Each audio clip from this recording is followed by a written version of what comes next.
তো এদিকে দেখো দুটো কলা পাতা কেটেছে, আর মা হচ্ছে কলা পাতার মধ্যে ভালো করে পরিষ্কার করে কাপড়টা দিয়ে তেল মাখিয়ে দিয়েছে। তো দেখতেই পাচ্ছ এখানে প্রায় দেয়া হয়ে গিয়েছে, এখনও রয়েছে অর্ধেকটা, বেশি ভেজানো হয় না। এটা হচ্ছে ডাল আছে, বেসন আছে, বড়ি তৈরি হচ্ছে। আসলে প্যাকেটটা বেশি করে কাটা হয়ে গিয়েছে বলে না এরকম করে তো হচ্ছে দেওয়া। তবু ঘরের লোক তো খাবো, বাইরের লোক তো আর খাবে না। দেখো একে একে করে সব দেওয়া হচ্ছে। তো কার কার পছন্দ বড়ি অবশ্যই কিন্তু কমেন্ট বক্সে জানাবে। এগুলো হচ্ছে কলাই বড়ি, হ্যাঁ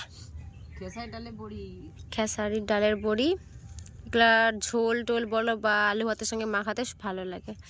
তো এখন দেখতে পাচ্ছ গামলা এখনও আছে অর্ধেকটা। তো দুটো কলা পাতায় দেওয়া হচ্ছে। দেখো এগুলো প্রথম দিয়েছিল, ওগুলো আমি দিয়েছি, এগুলো অপাশে মা দিয়েছে, হাতে করে দিয়েছে মা। এগুলো আমি প্লাস্টিকে দিয়েছি, যে এই যে এখন মা দিচ্ছে সে পাশে। প্লাস্টিকের প্যাকেটটা না অনেকটা কাটা হয়ে গেছিলো, চাওড়া টাইপের, ওই জন্য এরকম দেওয়া হচ্ছে।